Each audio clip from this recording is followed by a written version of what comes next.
Firsts are a big part of life, whether we're talking historical firsts or personal firsts. First car, first kiss, first job, first sacrifice to the great Lord Cthulhu. They are memorable points of reference and important milestones. And yet, what of the firsts that we don't remember? The firsts that nobody talks about, the firsts that nobody cares about.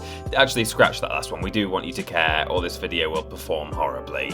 The point is, video games have their own set of historical firsts that are often overlooked. Every single thing that happens regularly in games today must have first happened at some point in the past. In this list, we are going to track them down and give them the respect they deserve. That is to say, they will be briefly discussed on a gaming channel run by two lovable British knuckleheads. In many cases, identifying a first can be difficult and far too open to interpretation. What is the first video game soundtrack, for instance? Is it those 4 looping notes in Space Invaders? I wouldn't say so, but you might, and there'd be no truly correct answer. Other than mine, of course, but you get the idea. Here then, we're going to focus on things that have a more clearly identifiable point of origin, as we think that will be more useful and more interesting all around. And if there are other firsts you'd like us to dig up for a future list, do let us know in the comments below. For now, however, I'm Peter from TripleJump, and here are 10 forgotten video game firsts. Number 10. First full real-time ray tracing, Battlefield 5. Recent video game firsts are difficult to come by, well unless you get really specific, such as first game to star a 9-foot vampire lady that somehow makes the internet even hornier. However, we have one modern first here that could well prove to be the catalyst for a new era in gaming technology. To be clear, the earliest game of any kind to have fully scaled real-time ray tracing was a modded version of Quake 2. But when it comes to a game that had it included on the release, that's Battlefield 5. For those who aren't familiar, ray tracing is basically real-time dynamic lighting. Usually, games will have predetermined light sources with designated beams of light, making things look artificial.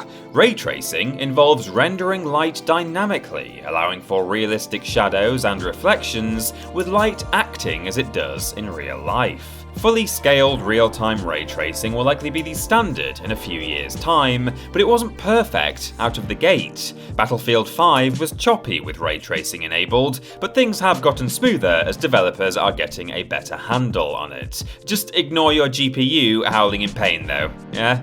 Okay.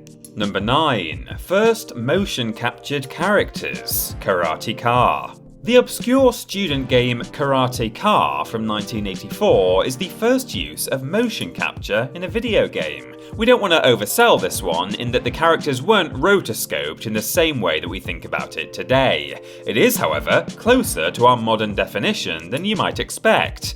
Motion capture is, of course, the act of capturing motion from a real-life source. You basically take real footage and animate over the top of it to copy the movements. Tracing, basically. You can see the result of the technique clearly in 1978's animated version of The Lord of the Rings. Thinking on it, even modern motion capture is really just tracing. Tracing with added Andy Serkis, anyway. For martial arts game KARATEKA, sole creator Jordan Mechner used footage of his own karate tutor to create the animations. And yes, this really was a solo project, something undeniably impressive, especially considering this was 1984. Mechner would eventually take what he learned here and apply it to his next game, 1989's Prince of Persia. This game received far more media attention than KARATEKA did, and the smoothness and realism of its animations, we're speaking relatively here of course, inspired other animators to step up their own games as well.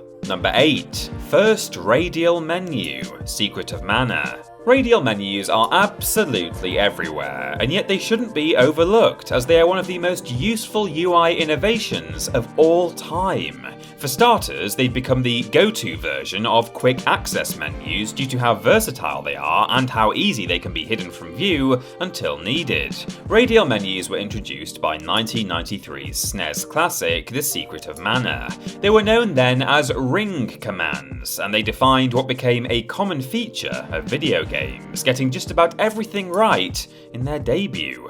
The main difference is that in the pre-dual analog stick days, the radial menu itself rotated until the item or command you wanted was selected. Now things are a bit easier, with players tilting the analog stick in the right direction as opposed to the ring itself rotating. Secret of Mana's version was a bit clunkier in that regard, but otherwise basically offered everything we expect from them today. It's one of those quality of life touches that has entered the industry and improved things for us without us ever realising. And incidentally, I'd just like to take this rare opportunity to crowbar one of my favourite games into a list. Beyond Good and Evil has the best text input menu of all time. Spiralling through the alphabet like this is so quick, it's in a completely different league to scrolling through horrible on-screen keyboards. This should have become the norm a long time ago. Number 7. First game named after a celebrity. PELÉ'S Soccer.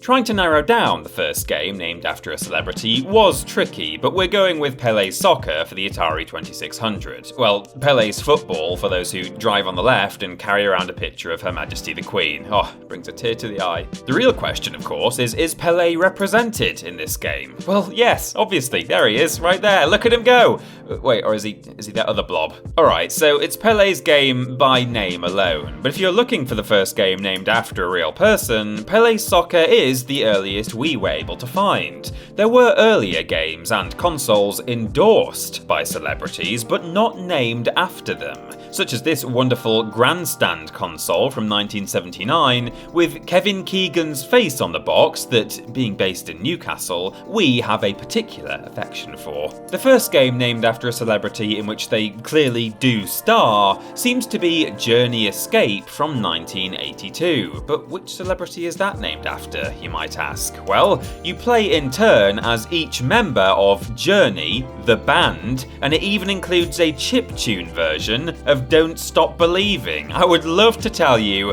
that I was making any of this up, but I'm not. Number 6. First female protagonist. WABBIT. The history of women in video games has been a turbulent one. You had the mid-80s high of Metroid and, well, that was about it for a decade. Then there was the mixed bag of the late 90s and early 2000s. Thankfully, the industry is doing much better at the minute, but let's have a look at where it all started.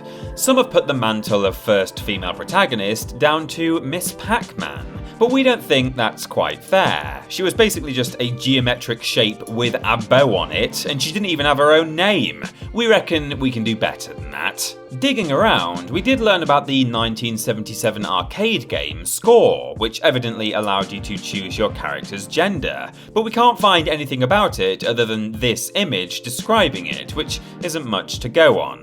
Instead, the nod for the first female character designed as a female character in a game that actually released should probably go to the 1982 Atari 2600 game WABBIT. You play as Billy Sue as she attempts to defend her crops from perilous invading rabbit forces. It's thrilling. Okay, we didn't say these games were any good, just that they were important firsts. So let's pay our respects to WABBIT before quickly moving on.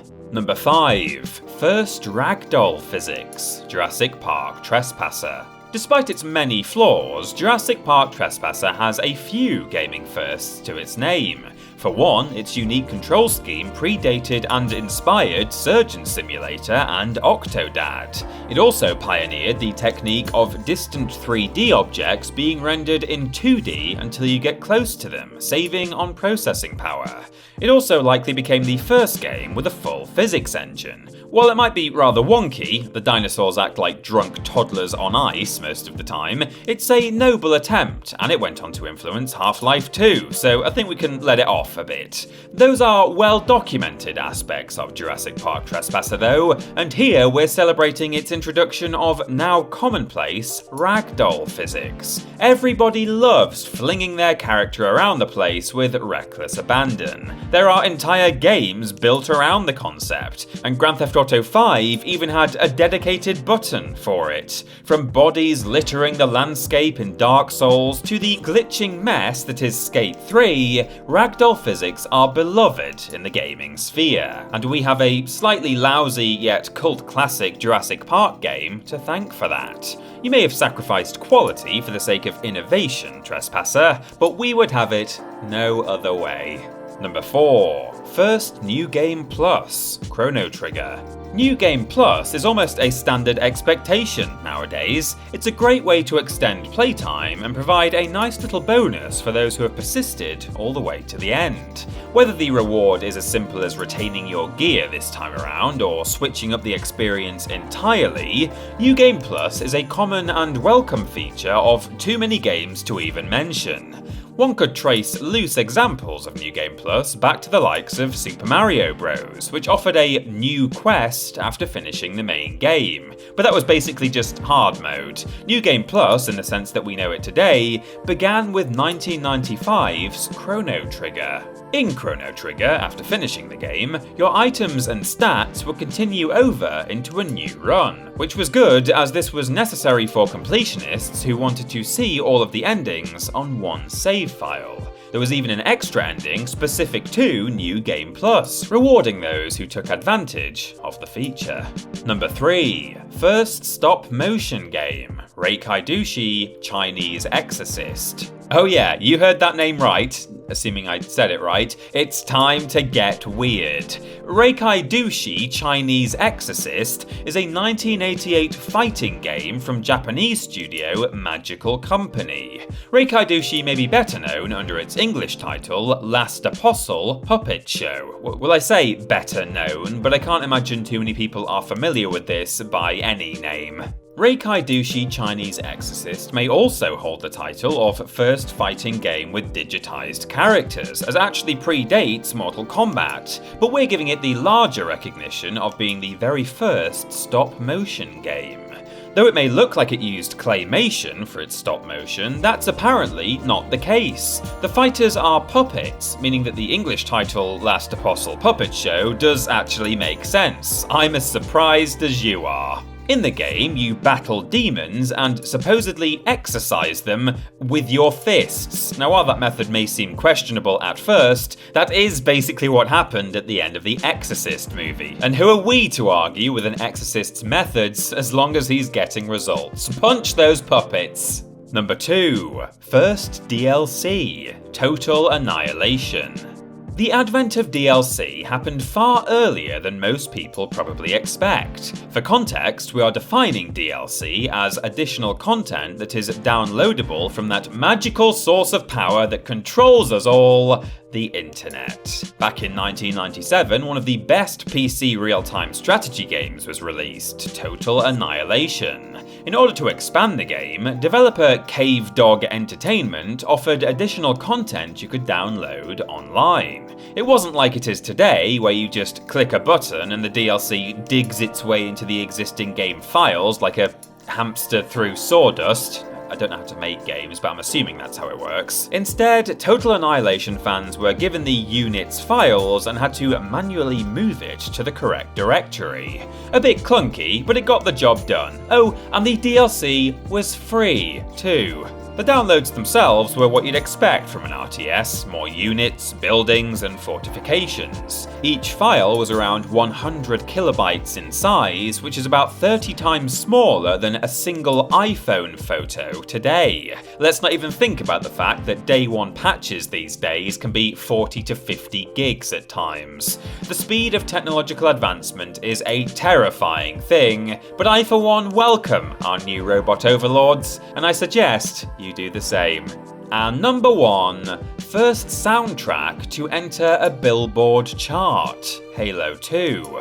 It took far longer than it should have done for video game soundtracks to get the widespread recognition they deserve, and you could even argue they're still yet to get it. That said, we can measure video game music's impact on the mainstream with the Billboard charts, as they're the biggest in the industry. The first video game soundtrack to make it onto the Billboard Top 200 was Halo 2, released in 2004, reaching 162. I think that's pretty good going, considering this took into consideration the sales of all albums, not just soundtracks. That's worth celebrating. But you know what else is worth celebrating?